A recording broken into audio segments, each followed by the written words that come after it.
Chat, this looks pretty good. I kind of want to watch it. Uh-oh. Sorry. Hey, Vsauce. Michael here. Come on in. If you keep going, you will eventually emerge out my other end.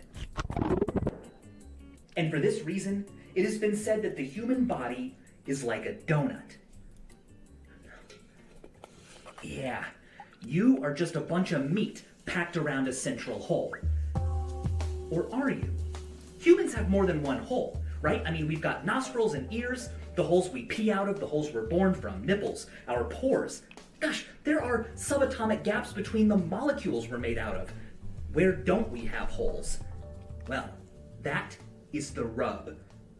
Literally. Don't. Come on, man. If you cut a clove of garlic in half and then rub that fresh raw end on your foot, about an hour later, you will start to taste garlic in your mouth. That's because the molecules that give garlic its taste are small enough and have just the right properties to permeate skin cells in your foot, enter your bloodstream, and reach your mouth. But you are even holier than that. Jesus. Every second, day and night, about 60 billion neutrinos from the sun pass through just your thumbnail. So clearly, at small enough scales, how many holes does a human have becomes a meaningless question. Ultimately, the human body isn't a solid thing that can even have holes. It's just a loose constellation of atoms and molecules. But if we accept a minimum hole size, the answer becomes pretty interesting. And a good choice for this minimum is about 20 to 60 millionths of a meter, about the width of a human hair. A magic spaceship, 60 microns wide, could fly into your pores like they were giant holes, like craters. But it couldn't continue on through the vasculature at the other end, or diffuse through cells, or slip between molecules. And that is significant. It highlights the fact that not all holes are equal. A 60 micron wide ship or string could be threaded into your mouth and come out somewhere else. But it couldn't do that by entering a pore or hair follicle. This makes the GI tract what engineers call a through hole, whereas pores, urethras, nipples, ears, hair follicles, birth canals, and the sinuses are blind holes. They can be entered, but eventually dead end, usually at narrow capillaries, permeable only by things smaller than a single blood cell, and the determination to not be stopped. The eyeball can be squeezed under, but you'll eventually be stopped by the conjunctiva. The sinuses are nice big rooms in our skulls, but the only way out is the same ostia you came in. Yeah, I knew this, dude. As for the ear? Yeah, it's why when you have something in your eyes, dude, I always close my eyes and I press on them a little bit, right? And I just like massage a little bit, and then it'll flip back and come out, dude. Well, the ear is a blast to go inside, but if you're 60 microns wide, the airtight eardrum will block further passage. It's a blind hole. Now, altogether, counting all of your pores and hair follicles, you've got millions of blind holes all over your body. But are they actually holes? That's a real humdinger, because you know what a hole is, what a hole really is? It's a word. A colloquial, fuzzy, imprecise lexeme that refers to a host of disparate, utterly unreconcilable things that eludes a single, precise mathematical definition. In fact, holes might not even exist. I mean, think about it. Yes, I knew that already. A whole donut. Have I eaten the whole? Like, is the whole inside me? Or could I eat a donut without eating its whole? Could I go to a store and buy Swiss cheese, but leave the holes at the store? Clearly, holes are at best ontologically parasitic. Their existence depends upon the existence of something else that they can inhabit or be a disturbance. Well, that makes sense. Of course, the philosophy of holes rarely matters in your day-to-day life. You can call something a hole and context will do its work and people will know what you're talking about. But take a look at this. Does this have a hole in it? Well, yeah, right, obviously, right here, there's a hole. I can put my hand in it, it can store things, it's got a hole. But now imagine that I could mold it like it was made out of clay, and I molded it down into the shape of a drinking glass. Dude, look at the shirt though. You can see how that could happen, right? Well, does a drinking glass have a hole in it? If this does, then this should too, right? I mean, I didn't pinch the hole shut or glue anything together. All right, sure, fine. I mean, I can accept that a drinking glass technically has a hole in it. But now, imagine that I took this glass and I molded it out and I widened its opening until I had a shape like this, a bowl. Now, does a bowl have a hole in it? Now we're really stretching the use of the word hole. I mean, if someone said their bowl had a hole in it, I would think that it had a hole somewhere else and it was leaking. But sure, let's call this a hole. It's not a very prototypical one, but I think you see where I'm going with this. I then molded the bowl and flattened its sides all the way out until I had a plate, a shape like this. Well, does a plate have a hole in it? Not really. So if a plate doesn't have a hole in it, but this shape did, and I continuously molded from here to the glass to the bowl to the plate, and I never glued anything shut, where'd the hole go? Clearly, blind holes are pretty unique. They can be removed without closing or pinching anything shut. Compare that to the through hole of a donut. There is no way to remove a donut's through hole or add a new through hole without gluing stuff together, squishing things together that used to not be together, or ripping pieces apart, poking a hole through and breaking it. That is extremely significant. But let's go back to the body before we get ahead What's happening? of ourselves. Who knows? The mouth is an entrance to both blind and through holes. A 60-micron wide traveler could enter it, meander down the esophagus, and keep going until they were, well, dumped out, but turn down the trachea and they would dead end in the lungs. Now, the area of the throat behind the mouth is called the pharynx. It's a pretty chill place, except This is triggering me. not really. It's actually quite warm. It plays a role in warming and moistening and filtering the air that we breathe before it enters the lungs, including the air we inhale through our nostrils. Now, each nostril leads into a separate nasal vestibule. That's the tunnel that you can explore when you pick Well, I have a your question, nose. chat. Why do we do so much with our mouth, and it's so small, the canals here, but there's so much stupid shit here and distance in the nose when all we use it is to breathe sometimes? Eventually, those tunnels meet, and sniffed air enters the nasal cavity, a hollow, air-filled room in your face.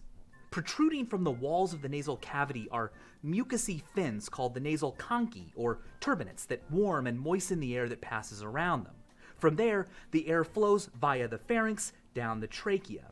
So, your nostrils and your mouth are connected. A string could go into your mouth or nose and come out your butt. The nasal cavity is quite the hub. I mean, your ear holes would almost lead into it, but the eardrum blocks the way. If it didn't, there would be clear passage from the outside into the middle ear and then down the eustachian tube into the nasal cavity via an opening about here. The eustachian tube controls air pressure in the middle ear behind the eardrum and is normally collapsed shut. But if the outside pressure is dramatically different than the air pressure in the middle ear, swallowing and yawning can gape it open, equalizing the pressure. Jesus. That's what happens when you pop Yeah. your ears. It's cool, but it's not a through hole, and that's what we're looking for.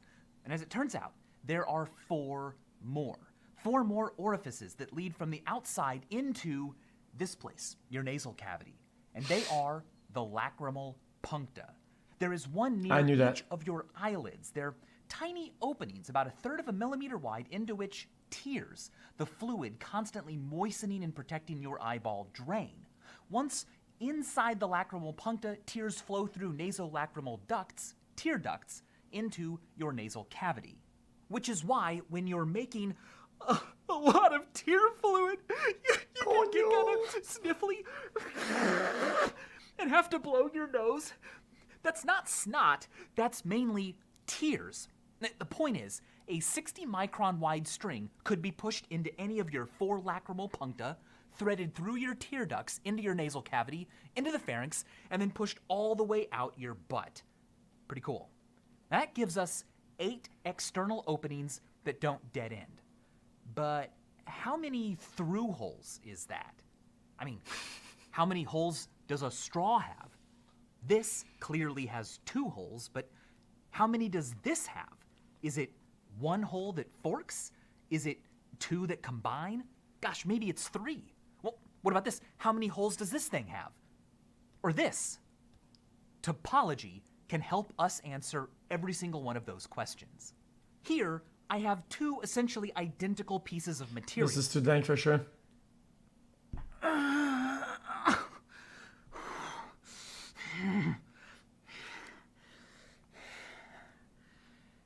Now, they are no longer identical. Or are they? Geometrically, sure, their shapes are now different, but what didn't change about them? Well, that is what topology studies. Topology is concerned with the properties that persist so long as something isn't ripped apart. The famous joke that a topologist doesn't know the difference between a donut and a coffee cup is based on the fact that a coffee cup can be gently, continuously molded into a donut by simply stretching and squashing. No cutting, gluing, ripping, or sewing required.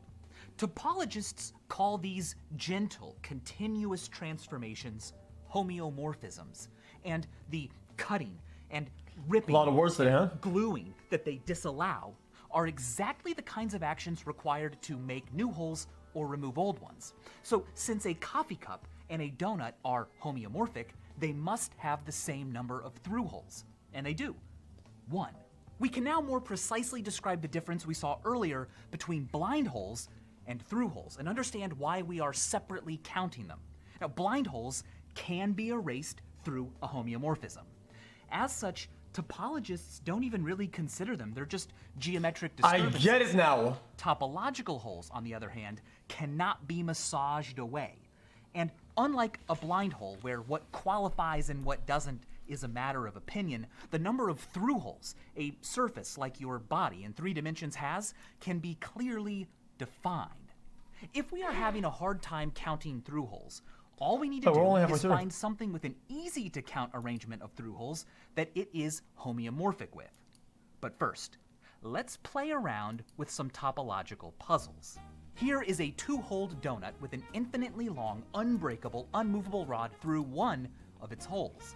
Without cutting or separating any part of the shape, can you figure out how to manipulate it such that the rod goes through both holes? Spin it. Yeah. Pause the video if you want to think about it.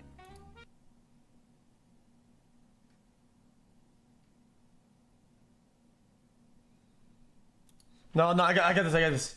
Go from this to this without cutting or breaking.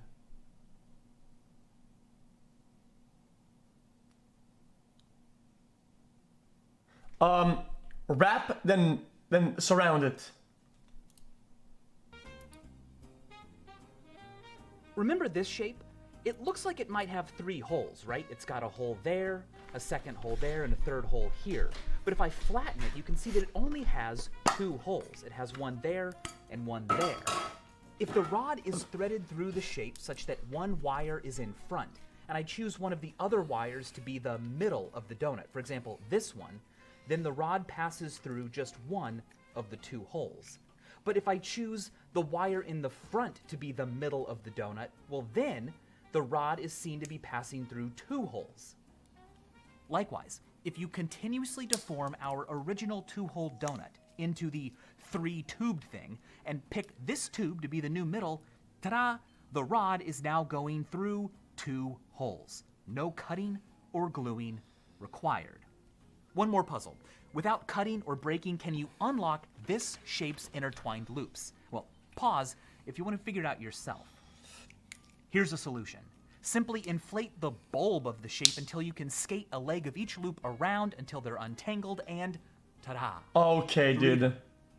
All right, let's define homeomorphism a little better. We said it was a rubber sheet or clay-like molding procedure with no cutting or breaking or gluing. And that's a good introduction, but honestly, you can cut all you want during a homeomorphism so long as you glue everything back together the way it was Molding. in the end.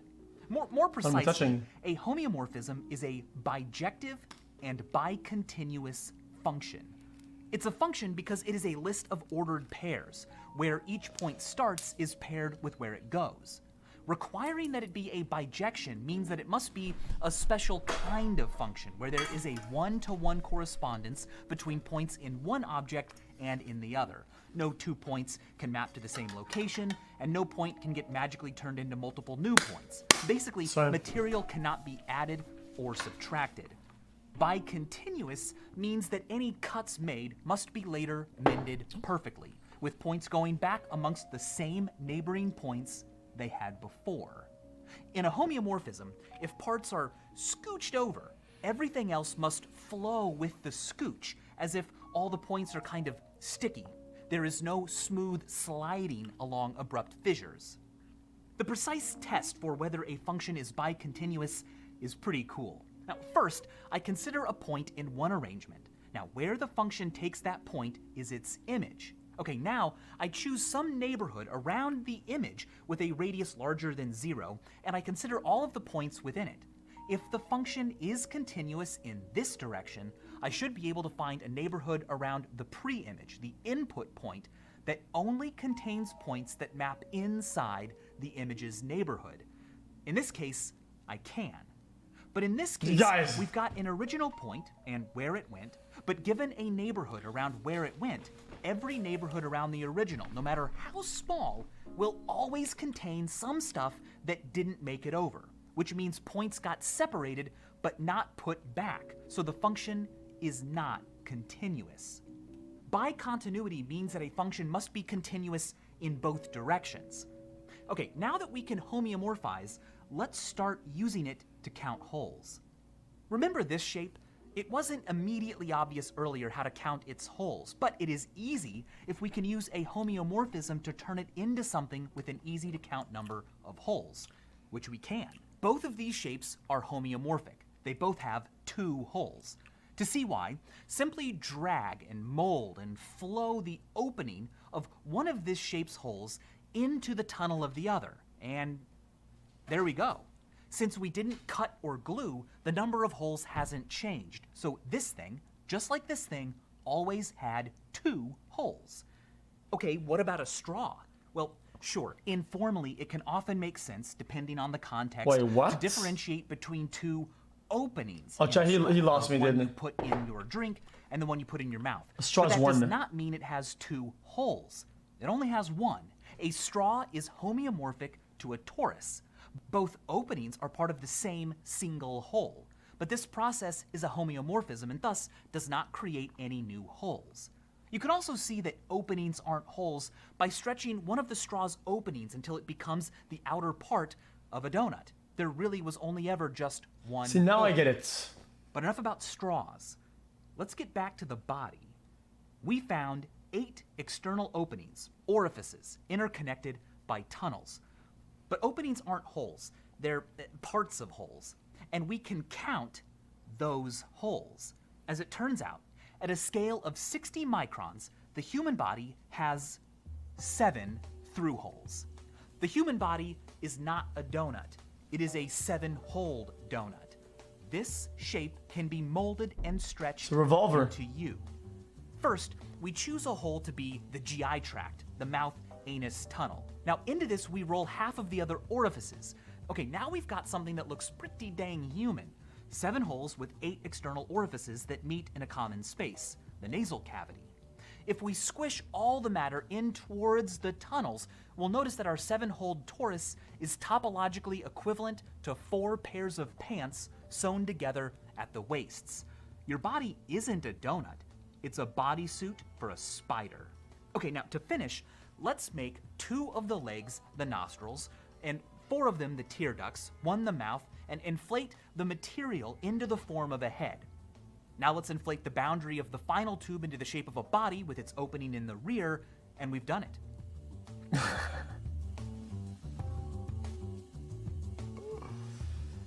The human body is a 7-holed donut. Or is it? For every piercing you have, that's 1 more hole in your body. Well, 2 more if the piercing goes through a through hole, like, I don't know, if you had a thin piercing into your face that went through a tear duct and came back out, or if something like a bullet pierced into your chest, through your esophagus and came out the other side. That would mathematically count as 2 new holes. And there's more. Some people have supernumerary lacrimal puncta on their eyes. Each additional punctum they have over 4 total adds an additional hole to the standard 7. And remember the sinuses and the ostia connecting them into the nasal cavity? Well, they're just blind holes, depressions, but as many as half of us may have at least one accessory ostium, an extra hole connecting a sinus to the nasal cavity. Well, now we're talking about a through hole. You can enter one opening and exit via another. Now, these may not be external orifices, but for every accessia ostia you have, that's another topological hole you need to add to your body's total.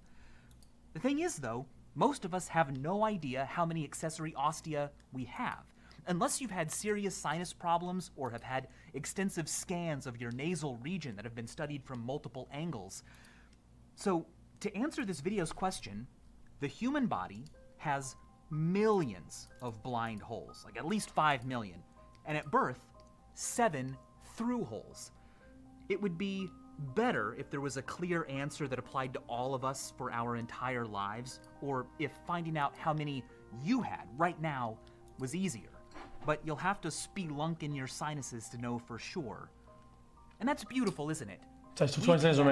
Rigorously define the properties of holes in all sorts of dimensions, and we can study the temperatures at the bottom of craters on Pluto, but few of us will ever truly know the whole truth of our own bodies. And as always, thanks for watching. Okay. Chat. This is one of those things, okay? Guys. Better wish Trihex a happy birthday. Chat. This is one of those things where, like, I click the video, okay? And by the time I know what's happening or how good it is, we're too far in to go back. And if we skip, the chat will get mad for like 3 hours. So I just decided to finish the video, but I don't find it that interesting. It's not even that I didn't like it. I just think that I kind of lost interest at some point. Hey, Vsauce. You know?